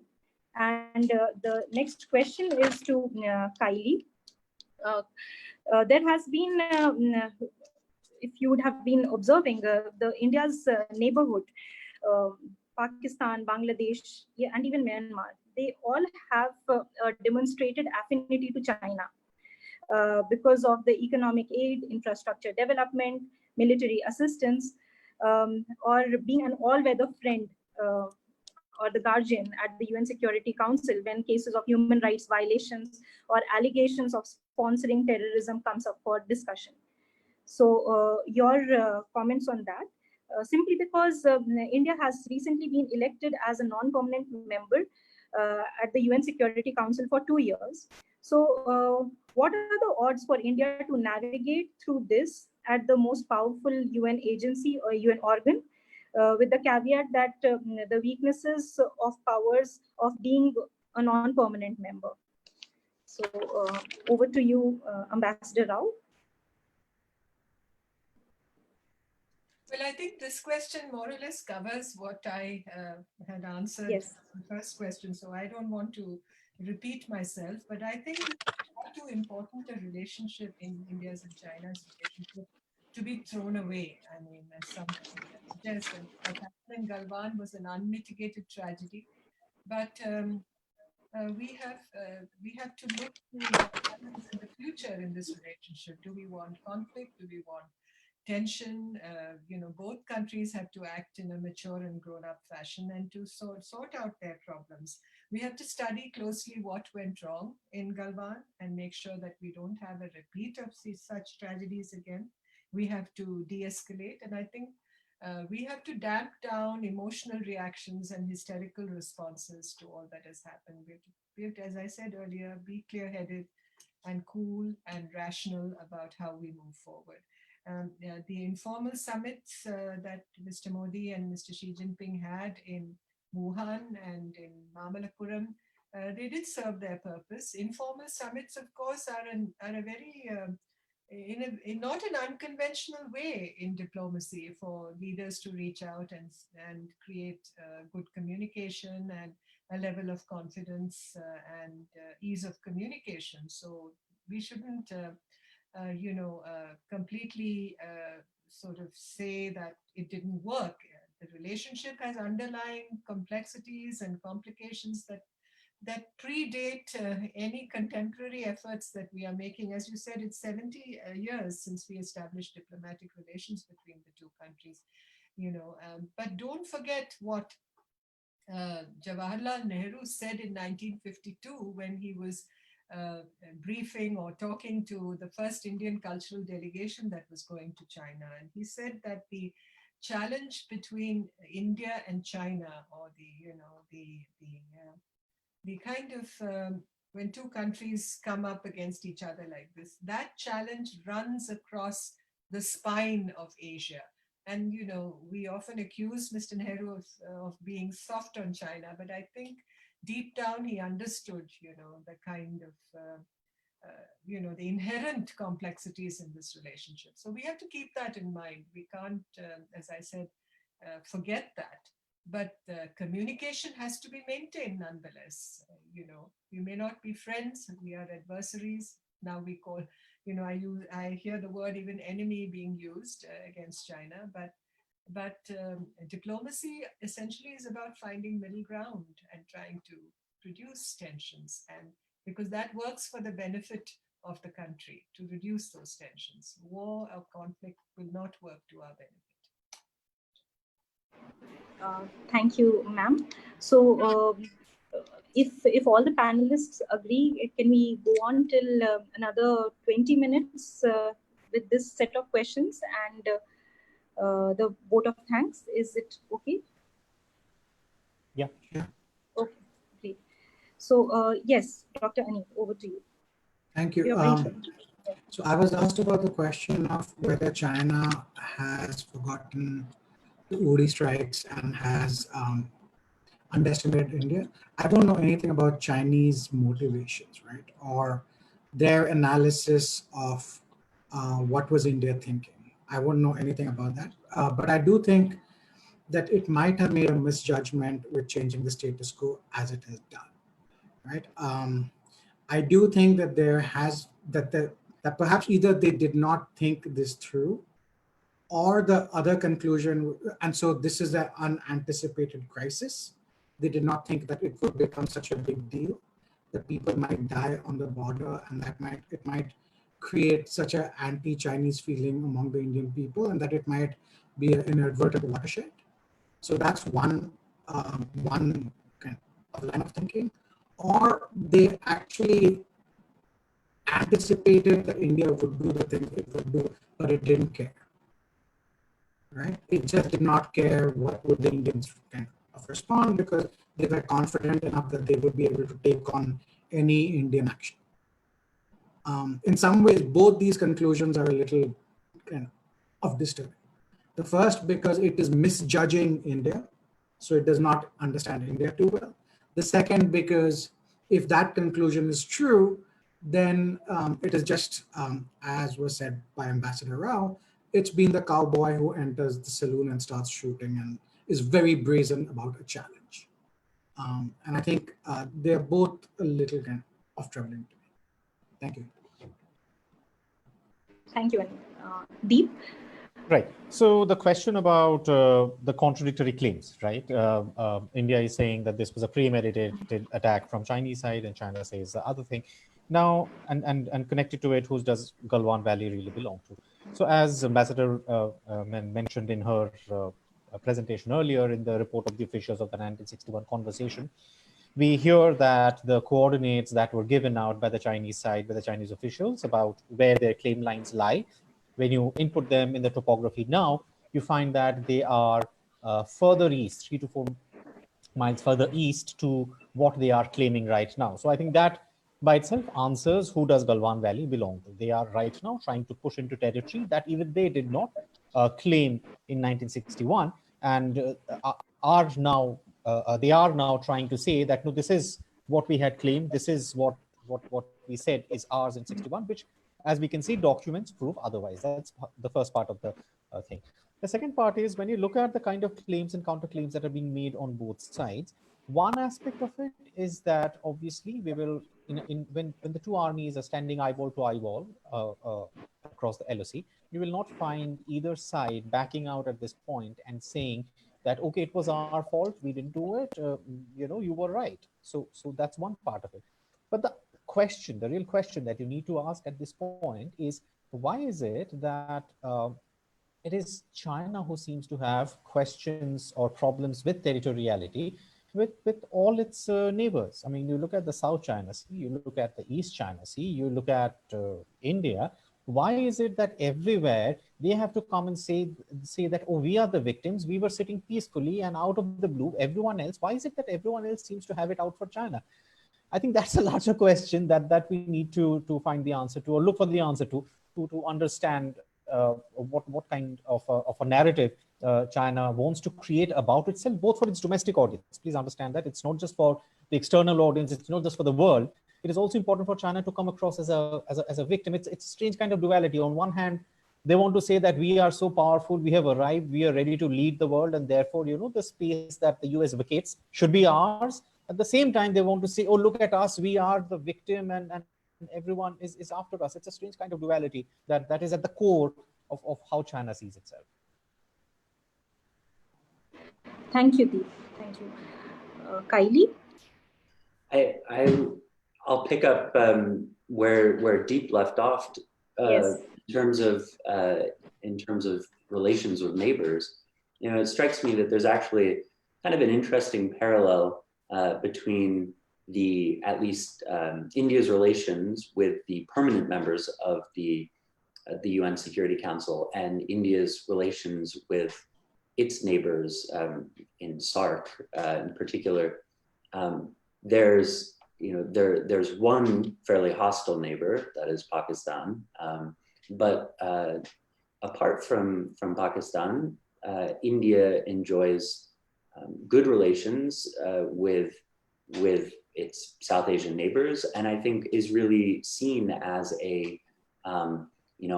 as the regional anchor. I think that also means that there's opportunities for that relationship to sour, and I think that I think should be seen as pushing India to be a good neighbor and to push back against some of those inroads that China has been making economically and in some cases infrastructurally. In terms of the UN Security Council, again, India enjoys good relations with the permanent members, save one, China. And I think that the same cannot be said for China. And I think that is a potential area of strength when it comes to India's position going in as a non-permanent member. I think there's an opportunity to showcase the fruits of its diplomacy, and I think that's a space where India really can have an advantage. Now, both in terms of the UN Security Council and SARC, I think that there's also a point that needs to be made about the efficacy of these institutions, and it's not always the case that either the UN, the Security Council in particular, or more generally, or SARC have been used effectively. But there are examples of times when they have been really effectively used for diplomatic ends, and so I think there's some opportunities there for India. Thank you, Kylie. Thank you. This is the end of second round, and before we move on to the vote of thanks, formal vote of thanks, there's one very popular question which has been coming up and I would like any of the panelists to take it up. That there has been a public outcry in India to ban the use of Chinese goods, and has also been supported by both members of the opposition as well as members of the ruling party. However, given the fact that China is India's biggest source of imports, with the former having a trade surplus of over $50 billion with India, what feasible steps can India take to keep out Chinese manufacturers while simultaneously conforming to the rules of the World Trade Organization? And can India really contemplate and implement an economic response against the Chinese misdemeanors along the line of actual control? So if Ambassador Rao could take it up first, and then Anit. And Deep, I think he has just suffered a power cut, but he is joining us soon. So, Ambassador Rao? I'm back. Yeah. Okay. Well, I mean, it's understandable the level of public anger and concern about what has happened. But, as I wrote recently for the Mint newspaper, cutting the Gordian knot, as it were, with China, given the scale of our import from that country and the levels of Chinese investment, is not as easy as you contemplate it to be or you think it to be. You've seen reports about certain, important imports being held up at Chennai port because the customs was asking questions about, these consignments, and the drug and pharmaceutical manufacturers have been pointing to the need for early clearance of some of these imports because they are needed, especially in the time of COVID. As you know, China is a source for active pharmaceutical ingredients that we import for a lot of our medicines. So I think we have to make our choices and our determinations based on what we need, not what the Chinese need. But I don't think we should cut our nose to spite our face, at this time. We should take these decisions carefully. Where we don't need certain Chinese imports, definitely we can do away with them. And in areas of where security implications are there, where national security is involved, as in telecommunications, you've seen on the 4G issue and on 5G trials, there's already talk. I mean, I believe the government is already taking steps to rule out the participation of companies like Huawei. But in other areas, there are questions of contracts, there are questions of agreements reached. We have to, of course, play this whole thing very, very carefully. But ultimately, in a time when such tensions occur between countries, it's obvious that we would like to leverage some of our economic assets in a way that, vis-a-vis China, that is, that that convey very clearly our concerns. But remember that China is a source of a very small, India is a very small destination for Chinese exports. It's about 3%, I think, of Chinese exports.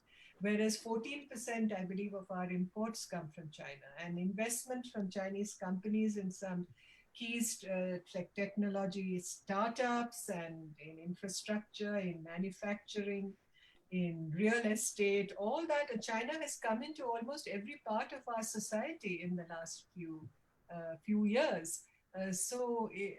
What I'm saying is that even though we may be doing these things with the best of intentions, it's not as easy as it seems, just to cut off ties summarily with China. Right. Thank you. Anit, would you like to make a response to this? No, I would agree completely along with Ambassador Rao. I think we should be careful about this. We should think about dispassionate look at the cost benefit analysis. I'm not an economist, but we shouldn't do this emotional knee-jerk shut down on trade. Thank you. Sure. Deep, your response? Yeah, absolutely. I agree with what Ambassador Rao said completely, and what Anit reiterated.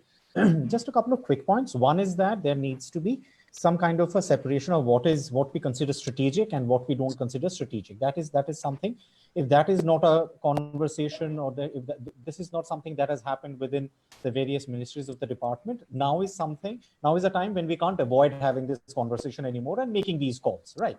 Once that is done, as far as the strategic aspects are concerned, as Ambassador Rao said, you obviously have to keep Chinese companies out of it, not just for economic, but also for strategic reasons. 5G, Huawei is not something I think realistically India can consider anymore.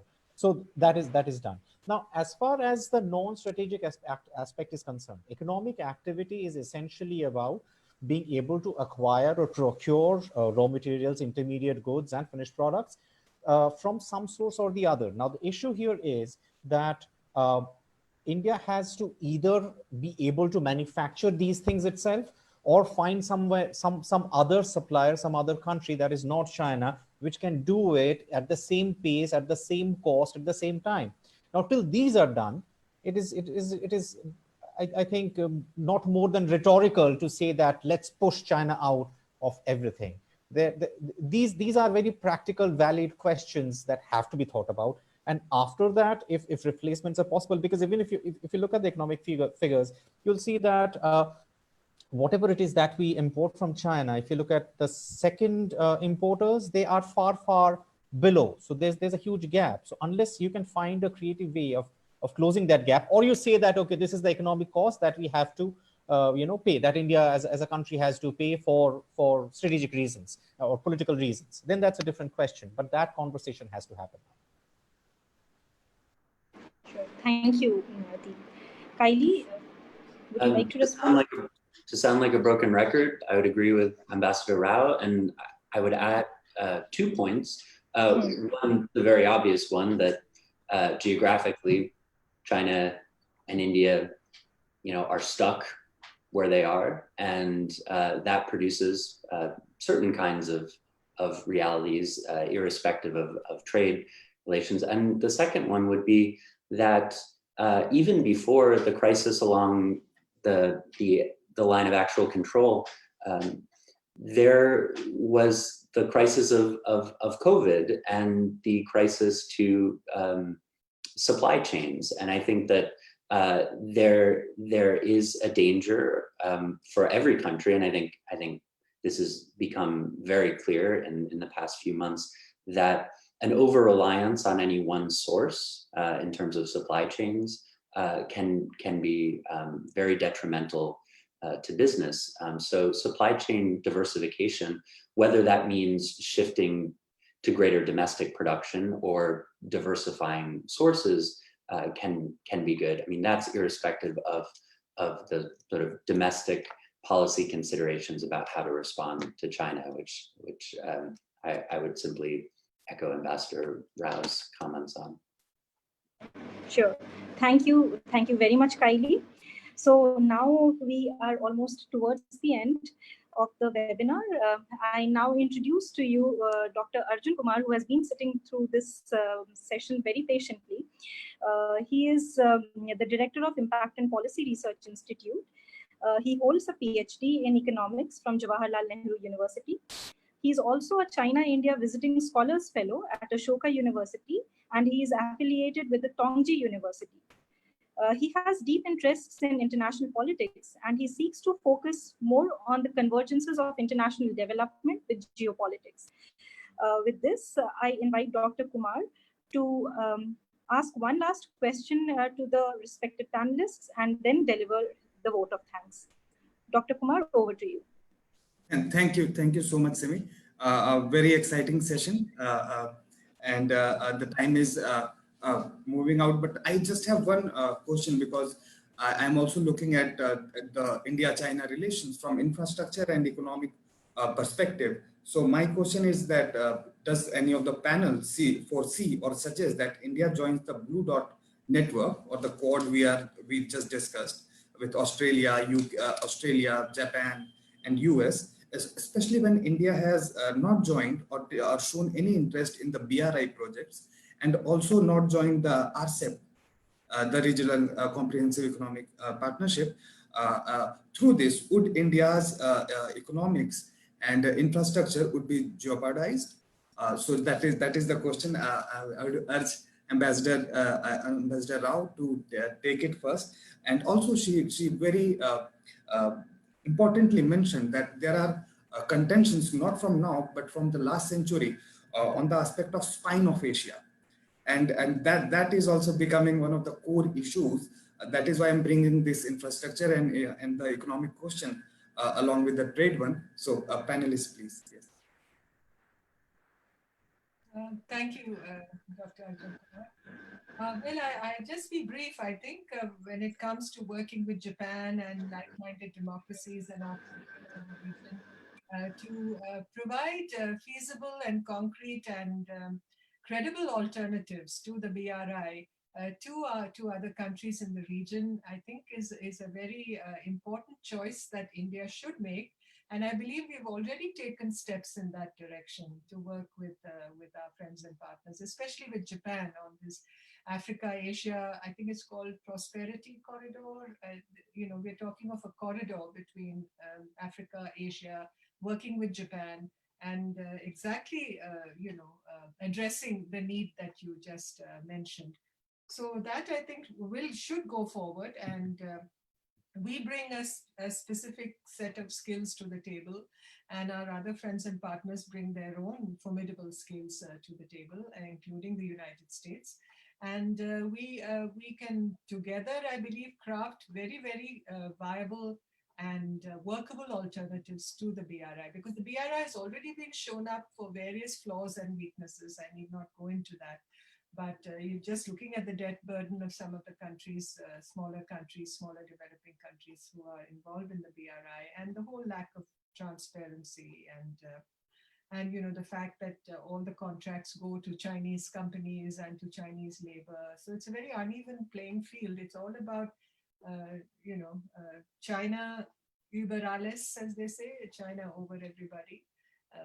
And everybody else essentially takes a secondary position in that calculus. So that's an answer to your question. The second thing, what was the second question you asked? Did you ask a second question, or was it just this? No, just related with this. Okay.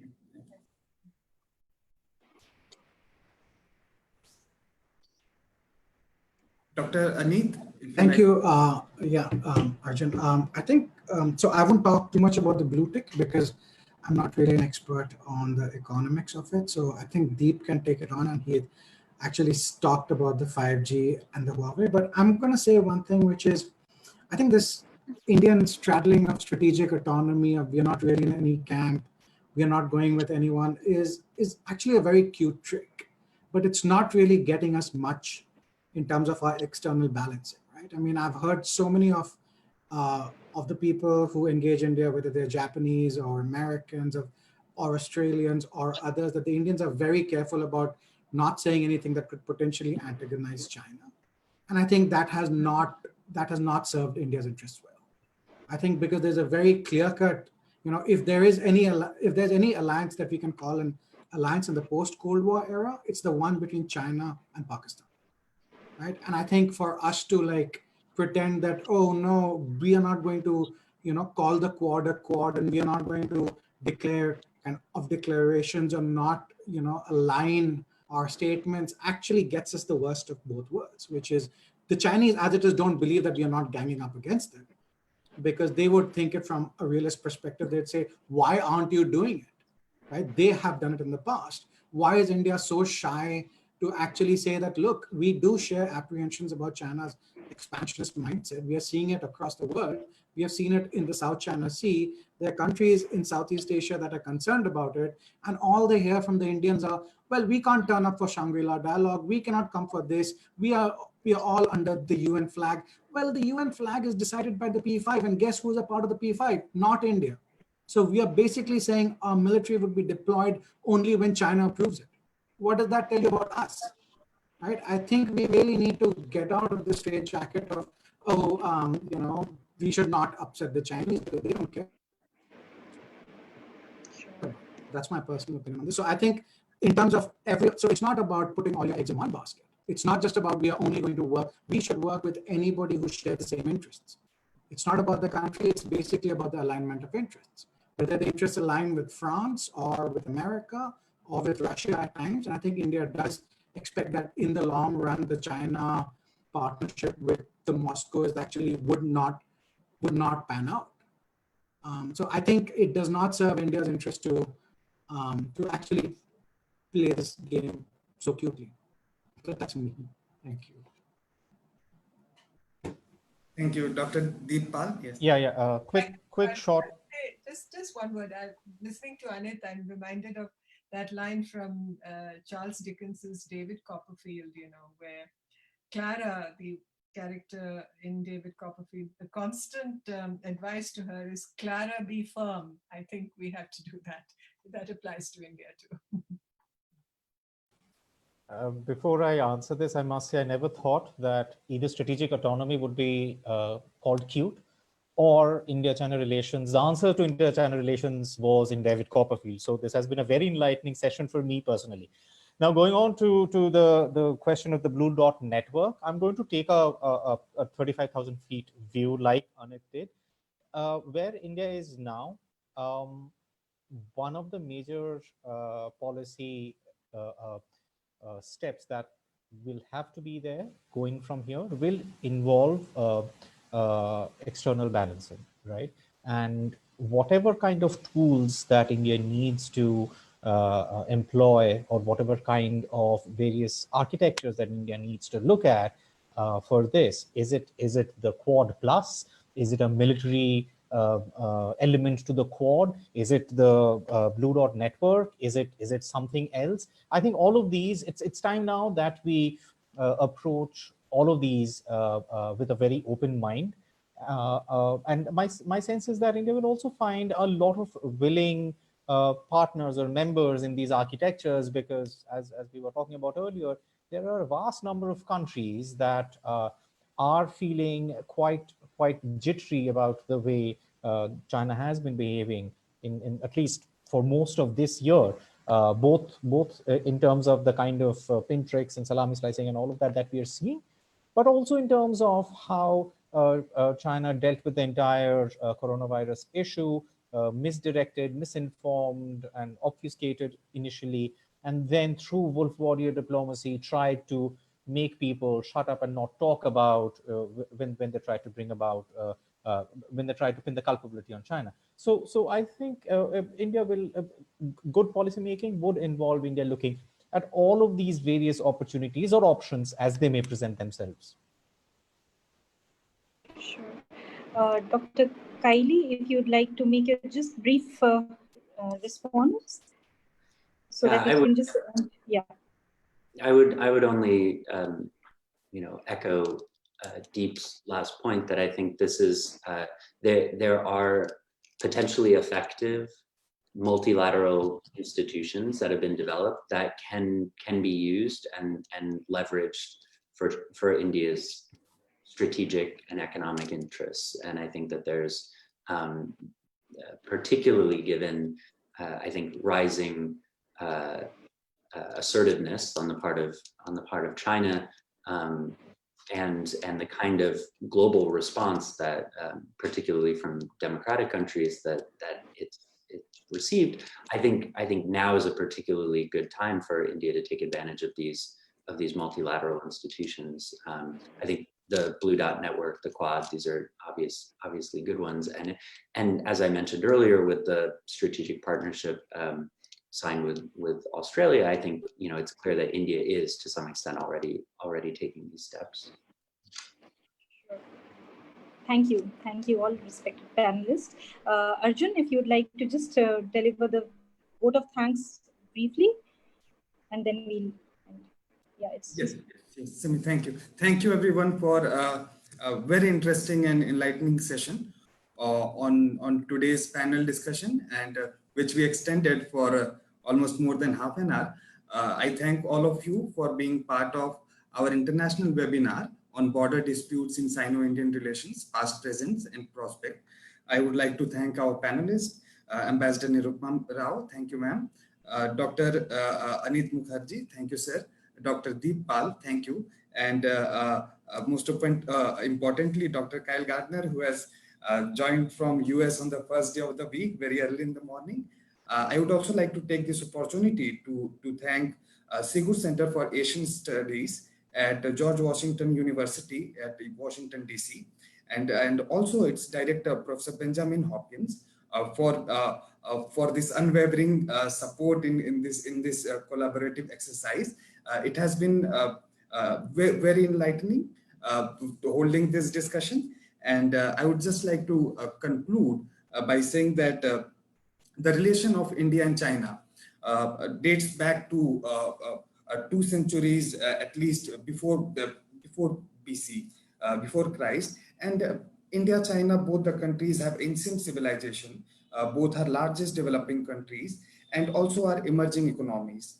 And their relation, India's and China's relation, is also relevant for regional and global significance and strategy and how we move forward in this century. This century is, as also our panelists highlighted, China is saying it's China's century. The world has also acknowledged that it's century of Asia. And so how we are moving in this relation about our friendship, about our increased mutual cooperation and expanding our cooperation based on the values of also from our the father of India, Mahatma Gandhi, holding these values of peace and non-violence. And lastly, I would say that we pray for well-being and progress of India and China, their friendship and health and happiness of everyone around the globe. Thank you. Have a very nice evening. Yeah, so thank you, Dr. Kumar. Before we sign off, can I just request all the panelists to turn on their videos so that I can take a quick screenshot as a group photograph? Yeah. 1, 2, 3, go. 1, 2, 3, go. Thank you so much. Thank you and have a very good evening. Thank you all for your patience. Thank you. Thank you. Thank you so much. You. Thanks, bye. Bye.